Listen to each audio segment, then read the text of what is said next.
a pulley that has a nominal diameter, in other words, a pitch diameter of 8 inches. It might actually be bigger than that.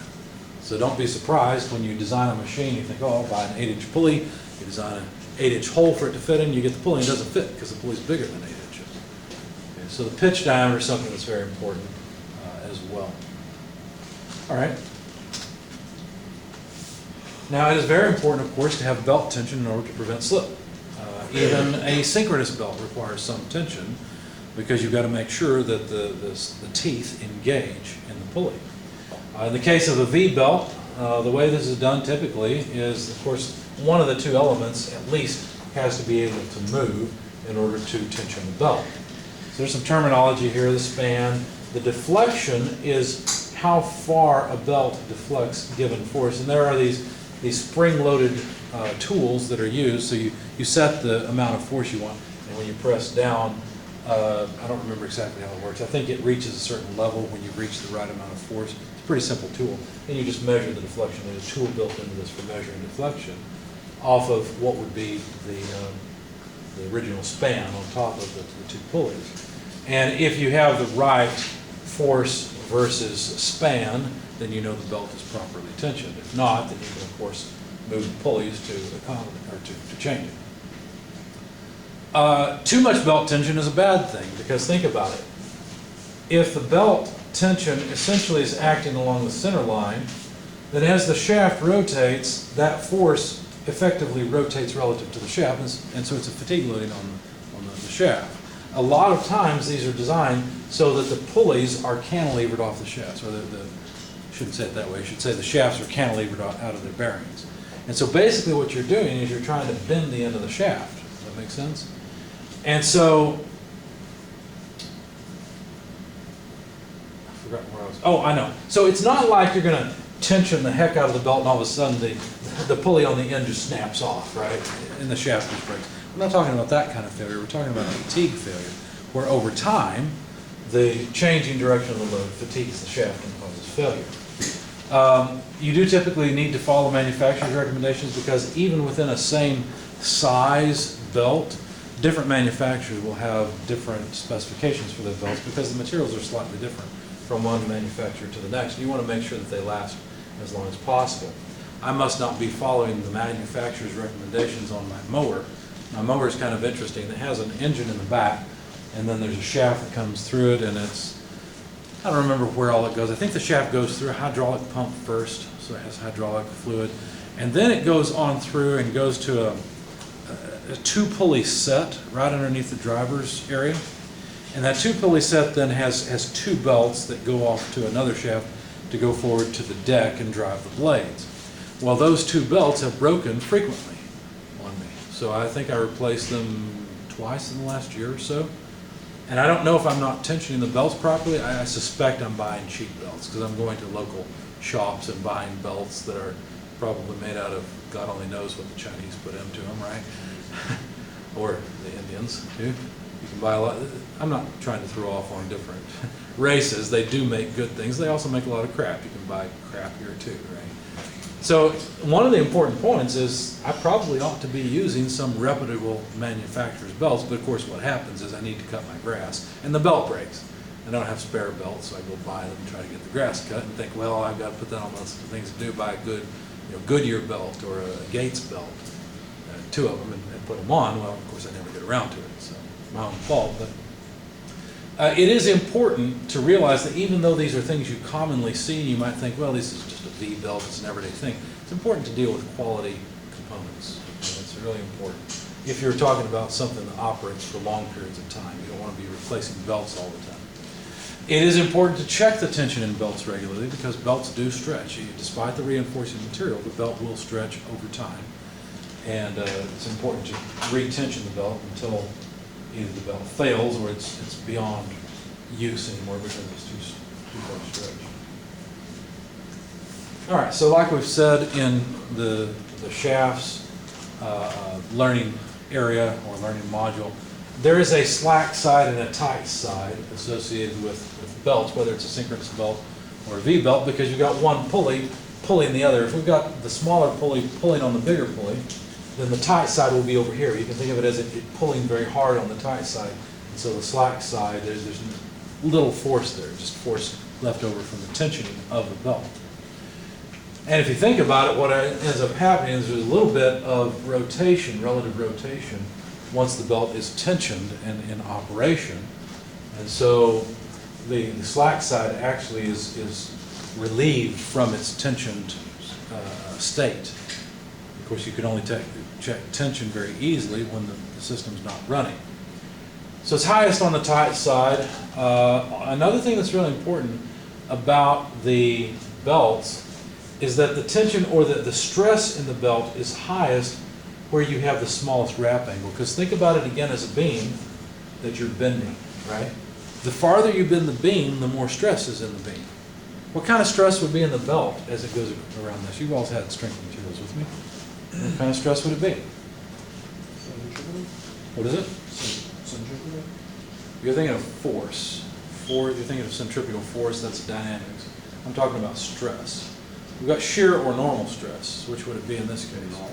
It's normal stress. In fact, we usually call it what? We call it bending stress, right? Because we're bending it. So it's a normal stress. You guys nailed it. That was good.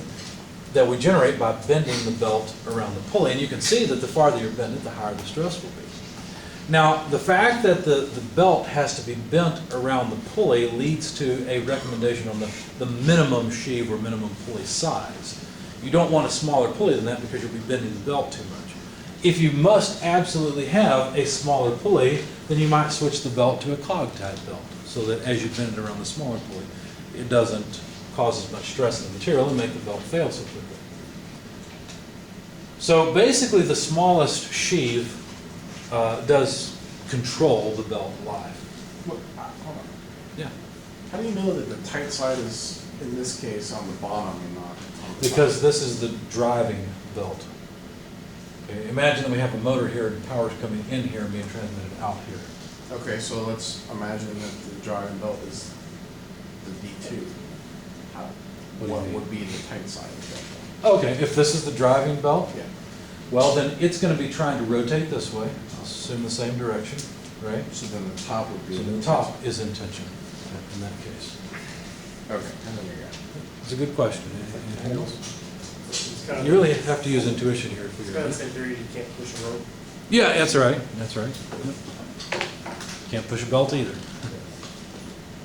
Did you know you can push a chain? Anybody ever see a mechanism where they're pushing chain? Where did you see it? Online. Online? Just in videos. I've got one at home. Anybody ever see a mechanism like this? You may have one at home too. I've got an older garage door opener. Instead of having a chain that wraps all the way around, they've got a track that guides the chain, and the chain just goes through the track and it's held in place so you can actually push on it to move the door down and up. Now fortunately, are you really pushing the chain? Well, only if the springs are tight, right? If you're just dealing with the weight of the door, then of course gravity's pulling the door down. But I'll try to take a picture of it and show you guys if you're interested. But it's interesting, I looked at it, because I actually got my garage door for free. There's a place out in Madison, Indiana that replaces garage doors.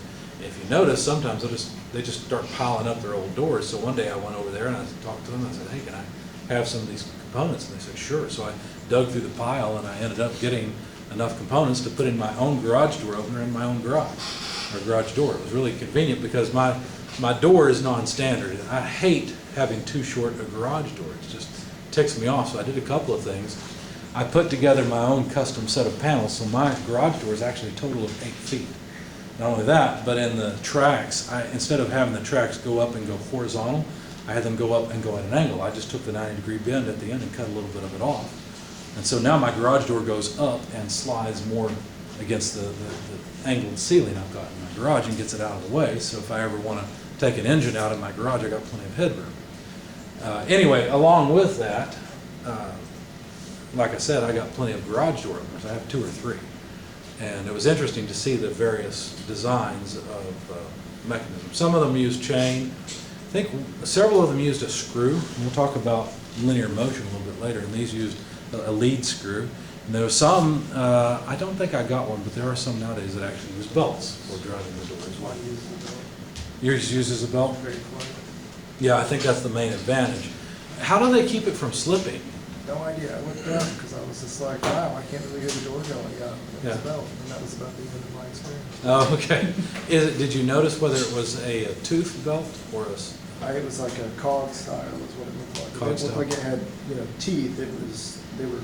They were large teeth, so I don't think they were actually teeth. so they weren't interfacing with teeth on a pulley or anything? They might be, but I didn't look that close. I was just like, Yeah. it was in passing. Yeah, for me, I got all these parts for free, and I figured that was worth some noise. Yeah. Oh, that. It's expensive. Yeah, it was interesting. I had to actually modify one of the panels. I had to cut it and make it shorter to make it all work. Anyway, so the smallest sheave will basically control the belt line. All right, there is a selection. How are we doing on time? I just realized. Oh, we're doing okay. 147. There is a selection chart that you'll want to tab in your book. It's on page 7, chapter 7, pardon me, not page 7. Page number is 245. This is the page number you'll want to tab in your book. And the method we're going to use here for sizing V-belts, I think was actually taken from Gates, if I remember right. But it's a similar method for all the different manufacturers. I'm honestly not sure if there's some standards body for belts. There must be. I don't know who it would be. It's probably more a consortium of the manufacturers than anything. I've never heard of an American Belts Association or anything like that. It may exist. But basically what you do is, if you think about it, you're trying to transmit power with the belt. So the x-axis is the amount of power that you want to transmit. And the y-axis is the speed of the faster shaft. So whichever, whether it's the input or the output shaft, doesn't matter. Whichever one's faster, that's the speed that you take. And then you can intersect them. For example, 10 horsepower, 2,000 RPM. The recommended section is a 3VX section. What's a 3VX? Well, if you look in your book, you'll notice that, go back one page, page 243. You'll notice that there's several, I think these are actually to scale if I remember right. There's several different, actually they look a little big, the 7/8 looks a little big. But anyway, these are the various sections relative to each other, and a 3V and 3VX have the same cross section. So a 3V or 3VX is a 3/8 wide by 5/16 tall V-belt. You can see a picture of it there, or a picture of the cross section in figure 7-6. Okay, so that's the size that's recommended for that particular combination. What if we have a 200 horsepower belt, or let's say 600 horsepower that we need to transmit at 1,000 RPM? Well, then we're going to need an 8V section. Okay, so this is a pretty easy chart to use. It's not difficult. This section, they say refer to factory. Why? Because these are very high power, very high speed applications. So basically, you need to ask the manufacturer and say, hey, do you have something that will operate in this range? Now, if you think about it, you could actually use multiple belts to transmit power, right? So if we have 200 horsepower to transmit, maybe we transmit it with 2 belts at 100 horsepower each. How would we do that? Well, there is some consideration to make.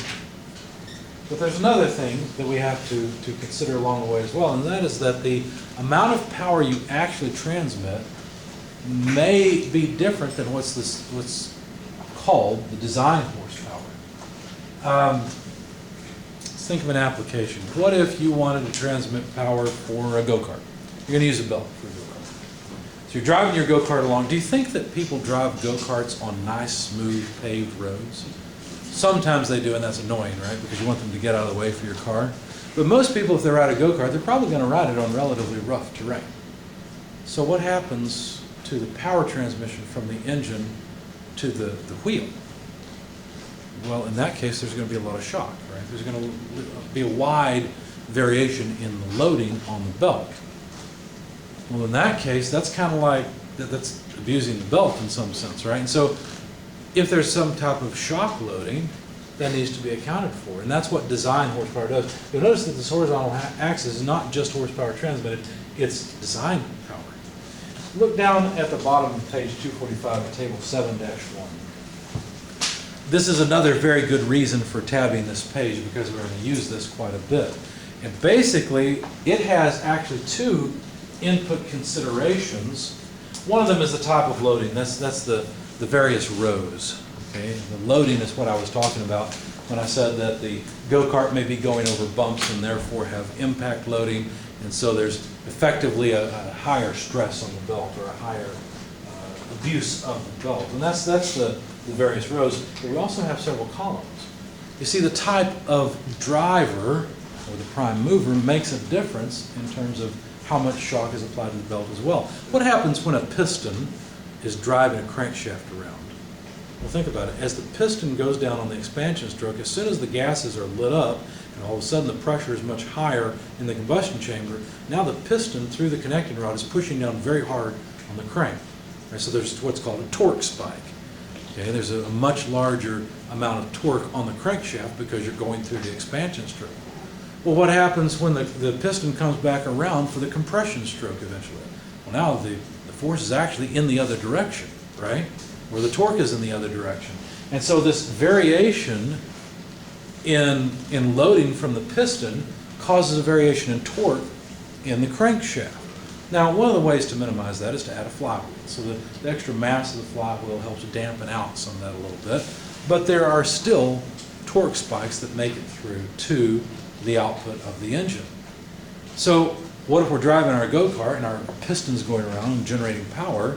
Well, that's another source of varying torque that's going to damage the belt to some extent, or effectively mean that we need to assume we have a higher power than we really have. So along the various columns is the driver type. So you notice we've got AC motors, DC motors, and engines that have multiple cylinders. These are two big regions, the first three columns. The second three columns are high torque AC motors, or series wound or compound wound DC motors, and engines with 4 cylinders or less. What's the distinction there? Well, the right-hand three columns are for driver types that have more variation in their torque output. A high torque AC motor can generate a lot of torque at the beginning and really tend to abuse the belt. You've got a very high torque that all of a sudden you're expecting the belt to accept and transmit to the output. Okay, so that's abuse of the belt. So the factors in this chart are factors we use to calculate the design horsepower from the power, what I would call the nominal horsepower. Now, you say you have a 5 horsepower engine where you're trying to actually transmit 5 horsepower. Well, if we're driving, let's see, what if we're driving a bucket elevator with a high torque motor? Okay, so we've got this high torque motor that has a pulley output connected to a bucket elevator.